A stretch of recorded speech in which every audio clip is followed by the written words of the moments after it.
కవితక్క గారు ఏదైతే నిన్న శాసన మండలిలో ప్లకార్డులు పట్టుకుని చూడడం జరిగింది. అంటే దయ్యాలు వేదాలు వల్లించడం అంటే ఆ కవిత గారిని చూసే నేర్చుకోవాలి. ఎందుకంటే ఈరోజు తెలంగాణ రాష్ట్రం అనేది అప్పుల కుప్పల కూరుకుపోయింది. ఈరోజు కొన్ని లక్షల కోట్లు మిత్తిలకు వడ్డీలకు చక్రవడ్డీలకు మనం ఈరోజు కాంగ్రెస్ ప్రభుత్వం కడుతుందంటే దానికి కారణం గత ప్రభుత్వం టీఆర్ఎస్ చేసిన అప్పులే. ఎందుకంటే వాళ్ళు కాళేశ్వరం అని, మిషన్ భగీరథ అని, ఆ స్కీమ్ అని, ఈ స్కీమ్ అని గతంలో ఎన్నో స్కామ్లు చేశారు వాళ్ళు. మనం చూసుకుంటే వాళ్ళు చేసిన అప్పులకే, వాళ్ళు చేసిన దుబారా ఖర్చులకి ఈరోజు ఈ ప్రభుత్వం అప్పులు కట్టాల్సి వస్తుంది. ఎందుకంటే దుబారా ఖర్చు చేసి ఈరోజు తెలంగాణ రాష్ట్రాన్ని అప్పుల ఊబిలో ఫస్ట్ నూకిన నెట్టిందే తెరాస ప్రభుత్వం. ఎందుకంటే మనం చూసుకుంటే గతంలో వీళ్ళు నిరుద్యోగ వృత్తి ఇస్తా అన్నారు నిరుద్యోగులకు, కొన్ని స్కీమ్లు అన్నారు, దళిత బంధు అన్నారు, రైతు బంధు అన్నారు. అంటే ఈరోజు ఫ్రీ స్కీమ్లకు అలవాటు చేపించి ప్రజలకు ఈరోజు అప్పుల కూపలో ఫస్ట్ అయితే ప్రథమంగా నెట్టిన వ్యక్తి ఈ టీఆర్ఎస్ ప్రభుత్వం. వాళ్ళ నాన్నని అడిగే తెలియదు. ఎందుకంటే ఈరోజు ప్రభుత్వం అనేది ఈరోజు కాంగ్రెస్ ప్రభుత్వం ఈరోజు ఇంతమంది ఈ వడ్డీలు కట్టడానికి కూడా కారణం వాళ్ళు 10 సంవత్సరాల్లో చేసిన పాపాలు. ఎందుకంటే వాళ్ళు చేసిన అప్పులు. మనం ఛత్తీస్గఢ్ నుంచి కూడా కరెంటు కొనుగోలు చూసినా మనం, అది కూడా ఒక స్కామే. బతుకమ్మ చీరలు కూడా మీకు తెలుసు, నాసిరకంగా చీరలు తక్కువ రేటుకి తీసుకొచ్చి కూడా అది కూడా ఒక స్కామే. కాబట్టి కవిత గారు ఫస్ట్ ఆత్మపరిశీలన చేసుకోవాలి. ఎందుకంటే ఈ అప్పులు ఈరోజు తెలంగాణ మీద ఇంత అప్పులు కావడానికి కారణం మీ తండ్రి గారు సీఎం గారు చేసిన కారణమే దానికి ప్రధాన కారణం. 1,50,000 కోట్ల అప్పు చేసి ఎంతమంది మహిళలకు 2,500 ఇచ్చింది కాంగ్రెస్ ప్రభుత్వం అంటే కాంగ్రెస్ ప్రభుత్వం వచ్చి చూసుకుంటే సంవత్సరంన్నర కాలే. ఎవరైనా పిల్లగాడు మంచిగా చదువుతాడా లేదా అని చూసుకోవడానికి 2-3 ఇయర్స్ మనం ఆ పిల్లగాని చూస్తాం, ప్యాటర్న్ ఎగ్జామ్ కానీ. ముఖ్యంగా మనం చూసుకుంటే వాళ్ళు 10 సంవత్సరాల ప్రోగ్రెస్ కార్డు ఇయ్యారు. మేము సంవత్సరం లోపల ఆకాశం బ్రహ్మాండం అని ఎట్లా చేస్తామండి? టైం పడుతుంది దేనికైనా. ప్రజలకు మనం కూడా వాళ్ళకి మ్యాండేట్ ఇచ్చినాం కాంగ్రెస్ పార్టీకి, వాళ్ళకు కూడా మనం సమయం ఇవ్వాలి.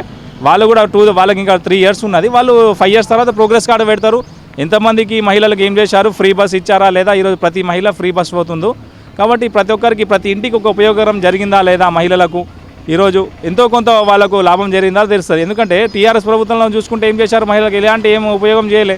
వాళ్ళ కార్యకర్తలకే రైతు బంధు, వాళ్ళ కార్యకర్తలకే దళిత బంధు, వాళ్ళ కార్యకర్తలకే బీసీ బంధు ఇచ్చుకొని మొత్తం లోన్లన్నీ స్వాహా చేశారు. సామాన్య ప్రజలకు ఏమి ఇయ్యలే. రేవంత్ రెడ్డి గారు కోట్ల మహిళలకు కోటీశ్వరులు చేస్తానని మాట ఇచ్చారు. వాళ్ళకు మనం చూసుకుంటే పెట్రోల్ బంకులు, రైస్ మిల్లులు, వాళ్ళకు ఉపాధి కల్పించడానికి కొన్ని స్కీమ్స్ తీసుకొచ్చారు. చేద్దాం, వాళ్ళు కూడా చూద్దాం.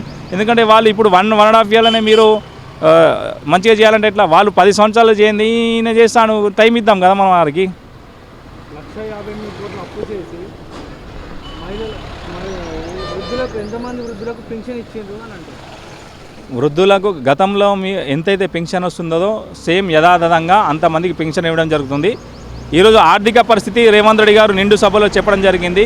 ఎందుకంటే వచ్చే ఆదాయానికన్నా అప్పులే బాగున్నాయని నిండు సభలో చెప్పడం. ఈరోజు ప్రభుత్వ ఉద్యోగికి మనం జీతాలు ఫస్ట్కి ఇస్తున్నామంటేనే ఏ విధంగా ప్రయత్నాలు చేసి అక్కడి నుంచి ఆర్బీఐ నుంచి అప్పు తీసుకొని ఇస్తున్నామని బాహాటంగా చెప్పింది. ఎందుకంటే రేవంత్ రెడ్డి గారు ఒక మాట బాగా నచ్చింది, క్యాన్సర్ పేషెంట్ను మంచిగా ఉన్నాడని ఏ విధంగా చెప్తాం, అదేవిధంగా అప్పులున్న రాష్ట్రాన్ని కూడా మనం అభివృద్ధిలో ఉందని చెప్పరాదు. కాబట్టి కొంచెం టైం పడుతుంది. దాన్ని నేను ప్రాపర్గా ముందుకు తీసుకెళ్ళి చేస్తా అని చెప్పారు. వారు కూడా టైం ఇవ్వాలని కోరుకుంటున్నాను. 1,000 కోట్ల అభివృద్ధి శూన్యం అంటుంది. స్కూటీలు ఎంతమందికి ఇచ్చారు? 1,50,000 కోట్లు అప్పు చేసి 1,50,000 కోట్లు అనేది ఒక్క మహిళల గురించి కాదు కదండి. ఇప్పుడు ఎన్నో స్కీమ్స్ ఉంటాయి, ఏదైతే ప్రభుత్వ పథకాలు ఉంటాయి, వాళ్ళ జీతభత్యాలు ఉంటాయి, ప్రతిదీ గవర్నమెంట్ బడ్జెట్ ఉంటుంది. ఒక్కొక్క విభాగానికి కొన్ని నిధులు కేటాయిస్తారు. ఎస్సీ, బీసీ, మైనార్టీ అందరికీ ఒక నిధులు కేటాయిస్తారు. కాబట్టి ప్రతి ఒక్కరికి ఏదో ఒక విధంగా సహాయపడతారు. రాను ఇంకా 3.5 సంవత్సరాలు ఉంది. వాళ్ళకు మనం టైం ఇవ్వాలి చేయడానికి. ఎందుకంటే ఈ సంవత్సరంలో ఆల్రెడీ మీకు పార్లమెంట్ ఎలక్షన్ అని, ఎమ్మెల్యే ఎలక్షన్ కూడా అని చెప్పి రాలే. ఆల్రెడీ మీకు మనం చూసుకుంటే కొంతమందికి ఇప్పుడు ఎంక్వైరీ కూడా ఇస్తున్నారు. ఏది ఈ రేషన్ కార్డులో ఎంక్వైరీ చేస్తున్నారు, ఇందిరమ్మ ఇళ్ళ ఎంక్వైరీ ఇస్తారు. వాళ్ళు కూడా ఇస్తారు కట్టుకోవడానికి. గతంలో 3 లక్షలు ఇస్తా అని చెప్పి 3 లక్షల ప్రొసీడింగ్ ఇచ్చారు, కానీ ఆ డబ్బులు ఇవ్వాలి వాళ్ళు గత ప్రభుత్వంలో. ఇప్పుడు కాంగ్రెస్ గవర్నమెంట్లో ప్రభుత్వంలో 5 లక్షలు అని చెప్పి ఇందిరమ్మ ఇళ్ళకి ఇస్తున్నారు. వాళ్ళు స్క్రూటినీ చేస్తున్నారు. బహుశా వస్తాయి 6 నెలల 2-3 నెలలు రావచ్చు. వీళ్ళు ఏదో 2 సంవత్సరాల వీళ్ళు ఇంత పెద్ద అభాండాలు అయ్యాను, ఇది సరికాదు. ఎందుకంటే వాళ్ళు గత 10 సంవత్సరాలు ఏం చేయలే. మరి దాని గురించి ఏమంటాడు? ఈ సంవత్సరానికే రేవంత్ రెడ్డి గారు ఇది చేయలే, అది చేయలే, అప్పు చేసిరు అంటే మీ తండ్రి గారు చేసిన కారకమే ఈరోజు ఈ అప్పుల ఊబి. ఈరోజు అప్పుల రాష్ట్రంగా ధనిక రాష్ట్రం ఉన్న తెలంగాణ రాష్ట్రం అప్పుల రాష్ట్రం ఎందుకైందండి? కేసీఆర్ గారు ఏవట్టే, కేసీఆర్ గారి స్కీమ్లు ఏవట్టే, ఎందుకు పైసలు దుబారా ఖర్చుడు, మిషన్ కాకతీయ, మిషన్ భగీరథ, కాళేశ్వరం అని చెప్పుకుంటా కొన్ని లక్షల కోట్లు వృధా చేశారు. కవిత గారు నిన్న శాసనమండలిలో ప్లకార్డులు పట్టుకొని నిరసన తెలియజేసినారు. అప్పులు ఘనం, అభివృద్ధి శూన్యమని. అసలు బీఆర్ఎస్ ప్రభుత్వంలో మీరేమి అభివృద్ధి చేశారని నేను ఈరోజు సూటిగా ప్రశ్నిస్తున్నాను. మీరు అనేక స్కామ్లు, మిషన్ భగీరథ స్కామ్ కానీ, కాళేశ్వరం స్కామ్ కానీ, అలాగే బతుకమ్మ చీరల స్కామ్ కానీ, ఇంకా లిక్కర్ స్కామ్, ముఖ్యంగా చెప్పానంటే ఒక మహిళ అయి ఉండి మీరు ఢిల్లీలో లిక్కర్ స్కామ్ చేసి 9 నెలలు జైల్లో ఉండి మళ్ళీ ఈరోజు వచ్చి ప్రజల ముందుకు ఏ ముఖం పెట్టుకొని మాట్లాడుతున్నారని నేను అడుగుతున్నాను. మా కాంగ్రెస్ ప్రభుత్వం వచ్చి దాదాపు 14 నెలల కాలంలో ఒక్కొక్కటి మెల్లమెల్లగా తీర్చుకుంటూ మహిళలకు సంబంధించిన అనేక సంక్షేమ పథకాలు ప్రవేశపెట్టినాము. అందులో ఉచిత బస్సు కానీ, 500కే గ్యాస్ సిలిండర్ కానీ, ఉచిత విద్యుత్ కానీ, 200 యూనిట్ల లోపు విద్యుత్ కానీ అందిస్తున్నాము. మీరు చేసిన అప్పులకు వడ్డీలు కట్టడానికే మా కాంగ్రెస్ ప్రభుత్వం సరిపోతుంది.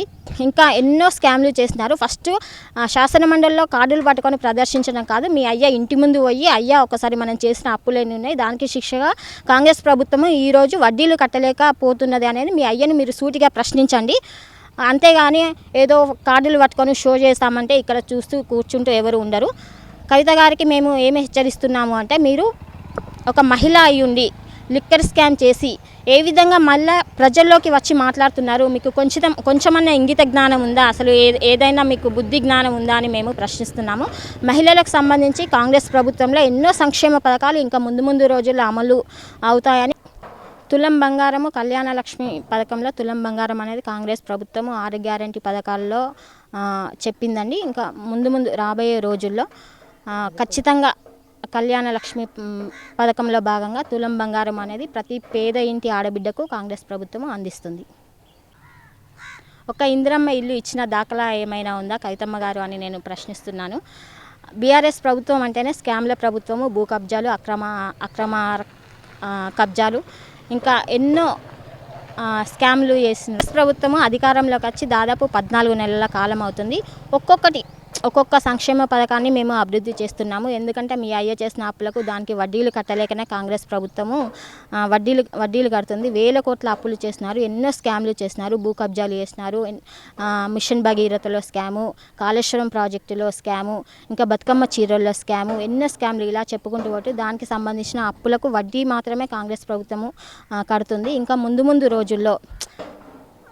ముందు రోజుల్లో మహిళలకు అనేక పథకాలు వర్తింపజేస్తుందని. నిరుద్యోగ పరిస్థితి అండి, పిల్లలు చాలా ఇంకా బయట స్టూడెంట్స్ చాలా మంది చెడిపోతుర్రండి. దయచేసి వారు కాలేజీ కానీ స్కాలర్షిప్లు కానీ కొంచెం దయచేసేయండి. రేవంత్ రెడ్డి గారికి మేము ఇంకా కృతజ్ఞతలు తెలియజేస్తున్నాం. ఎందుకంటే బయట కరీంనగర్ జిల్లా మొత్తం అంత స్టూడెంట్స్ అంతా నాశనం అయిపోతుర్రు, అంత విచ్చలవిడితనం అవుతుంది, స్త్రీలు చెడిపోతుండ్రు. ఆ స్కాలర్షిప్లన్నీ ఇవ్వండి కనీసం. మీరు పెట్టినవి ఇప్పుడు ఏమి ఇవ్వాలనుకున్నారో మీరు అవన్నీ దయచేయండి. ఇంకా స్టూడెంట్స్ చాలా చెడిపోకుండా చూసుకోండి, మంచి కాలేజీలు దయచేయండి. వాళ్ళకు కావాల్సిన ఫుడ్ కానీ, కొంతమంది ఫుడ్ అంతా ఏది పురుగులు వస్తున్నాయని వస్తున్నది వాస్తవమే. మేము వెళ్ళి హాస్టల్లో చూస్తున్నాం, వాస్తవమే. అన్నం బాగుంటలేదండి, దొడ్డు బియ్యం పెడుతుర్రు, చక్కగా మంచి బియ్యం పెడతలేరు వాళ్ళ పిల్లలకు.